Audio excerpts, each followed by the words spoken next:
Bannange mugamba mutya abalungi abeekuumira kusinga Faith 256 mbaniriza ate nate olunaku olwaleero kansubire muli bulungi baddiya bange abalungi mubale kwekuumirako. Olwaleero tugenda kwogera ku sales otandikiramu okuzina munno olwo yangambye singa womba njagala okutuusa omukazi ku ntikko mutandikira mu sitayiro ki. Mbasomesezza engeri y'okutandika simanyi oba nali mbisomesezzaako oluusi mbisomesa ne mubizza ne mbyerabira naye temufaayo.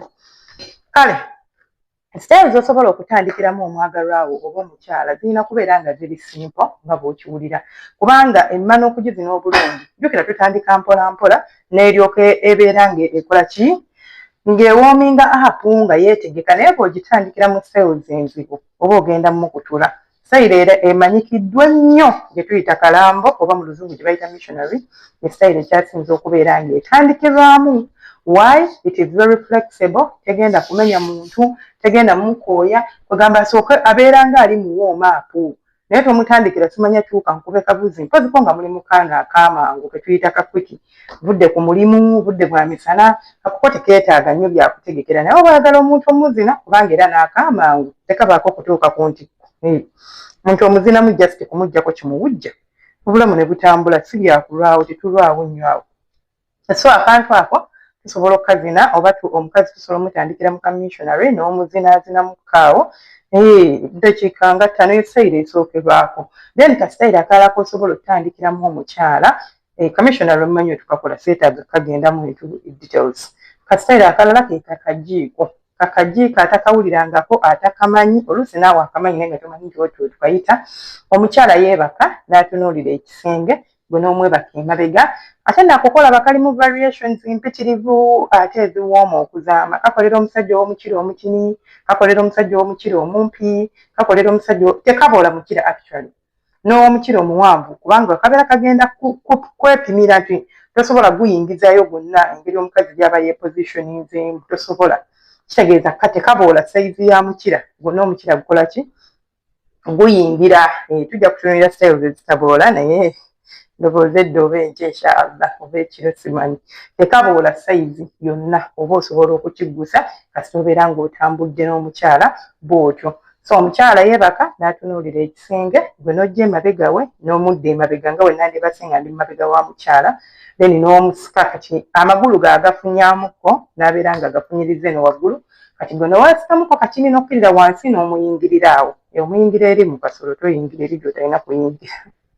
Oyingira mu kigambo awo n'olyoka omuyingira n'omuzinira awo omukazi n'asooka atandika okusikinira naawe n'osiima ako kawooma okufaako obufi koolabaako.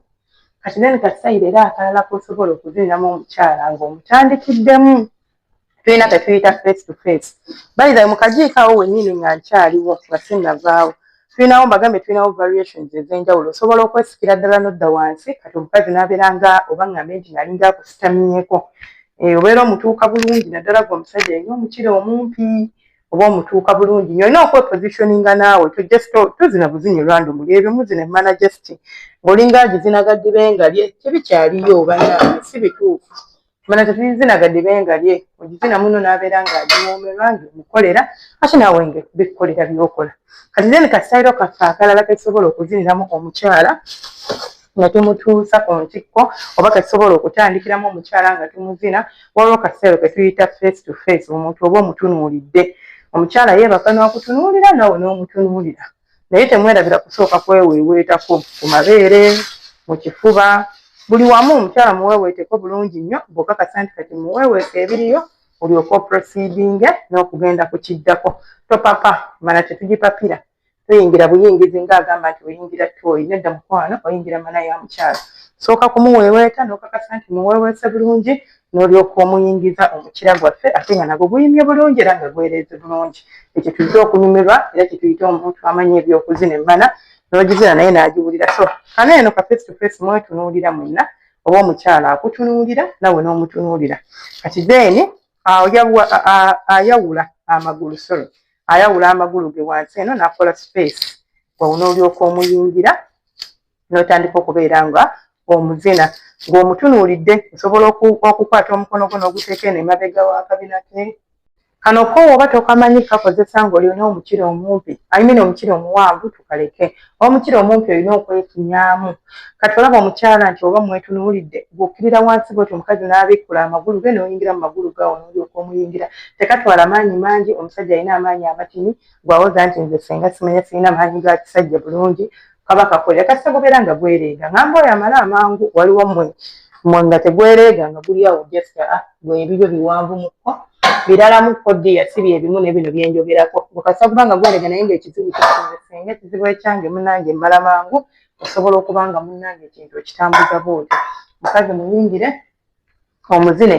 akasitairo nako katandikiramu omukazi bw'olaba nti akutta omuliro oba atandise okwakirira awo n'olyoka okyusa sitayiro endala eddako naye si kubeera ng'ate munnange sitayiro gy'otandikiramu ebeera nkambwe munaye kasitayiro akalala k'osobola okutandikiramu omukyala katugambe muli mu ntebe katugambe muli mu buliri kwe kumukuba olugalo omukazi osobola omukuba olugalo naye ng'emmana etobye tetuyingiza lugalo oba tetukuba mmana nkalu lugalo luluma olugalo luluma banywanyi bange abalungi lulumira nno ddala so olina okukakasa nti emmana gy'okuba olugalo etobye bulungi n'olyoka otandika okumukuba olugalo omuweweeta ku misina awo ku nfuli n'ozisikaasika mu kko n'olyoka oluyingiza n'oweweeta akawompo k'emmana omukyala w'abeera ng'akola ki ng'asammula oba ng'amaliriza kitegeeza ogenda kuba osobolera ddala okumutuusa ku ntikko n'okubeera ng'asobolera ddala okubeera ng'anyumirwa ensonga z'okwezina bulungi nnyo nnyo nnyo nnyo nnyo munnange banywanyi bange zezo ezimu ku styles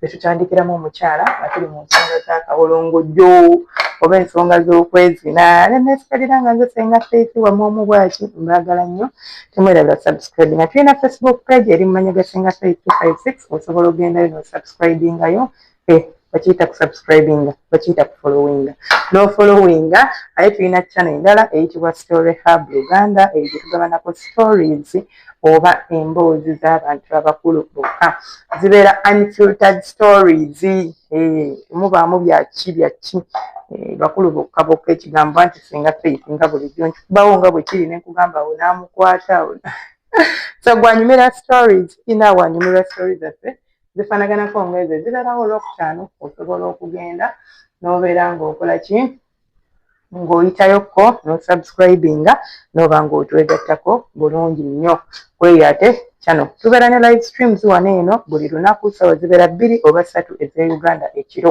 buli lunaku ssaawa 2 oba 3 ez'Uganda ekiro emisana tubeera ne live stream ezibeerayo ku ssaawa emisana live stream zaffe zibeerayo ssaawa 7 ogw'Uganda ku makya tetunnaba ku resuminga naye ngenda kuddamu okuzikola mpola mpola okukosi sinnaba kumanya nnaku ki naye nga ngenda kuddamu kubanga ne ku makya twabeeranga ne live stream ku ssaawa 2 but not now until I let you know so emisana ebeerayo once in a while tenaba kubeera confirmed si ya buli lunaku naye ekiro ya buli lunaku ku lw'omukaaga ku Sunday tubeerayo n'abanoonya ate ku lwokutaano olusembayo mu wiiki tuba n'emboozi z'abakulu bokka and other Fridays tuba n'emboozi z'omukwano baagala nnyo temujjangako bantu bange mwebale kwekuumirako mwebale kunjagala mwebale kungoberera